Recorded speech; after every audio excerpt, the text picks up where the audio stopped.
Famille, information de dernière minute. Écoutez ça. Dites-moi ce que vous en pensez en commentaire. Écoutez ça. Dites-moi ce que vous en pensez. Dans ce nouveau remaniement, il y a 3 ministres d'État en tête de liste. Le général de division Célestin Simporé, son portefeuille, précédemment ministre de la Défense nationale et des anciens combattants, prend une autre forme.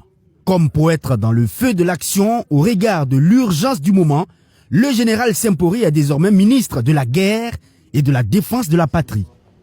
Il est suivi du commandant Ismaël Sombier et Émile Zerbo, qui eux gardent intact leur ministère, celui de l'agriculture, de l'eau, des ressources animales et halieutiques et de l'administration territoriale.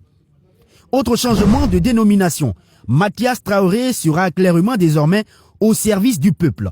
Son ministère le dit clairement, ministre des serviteurs du peuple, qui remplace celui de la fonction publique et du travail.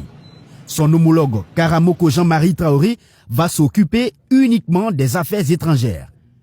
Désormais en conseil des ministres, Jacques Sostène Dingara, de l'enseignement de base et de la promotion des langues nationales, aura pour voisin le professeur Moumouni Zungrana, intervenant régulièrement sur le plateau de cette info à BF1 en tant que chroniqueur. Réaction, c'est vraiment des mots de remerciement.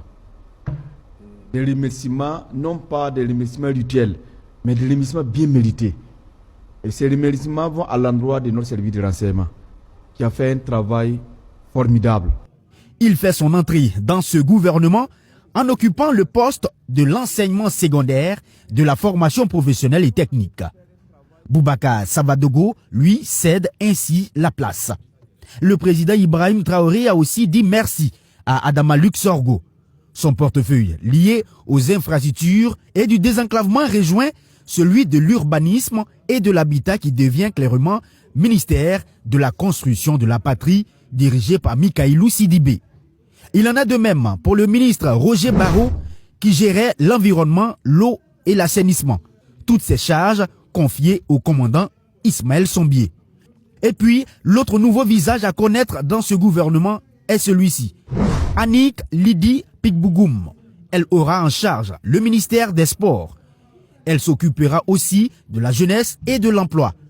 En somme, avec le Premier ministre, il faut compter 23 membres pour ce nouveau gouvernement. 4 départs et 2 arrivées pour conduire le navire Burkina Faso afin d'arriver à bon port en relevant tous les défis urgents du moment, à savoir la sécurité et le développement socio-économique du pays.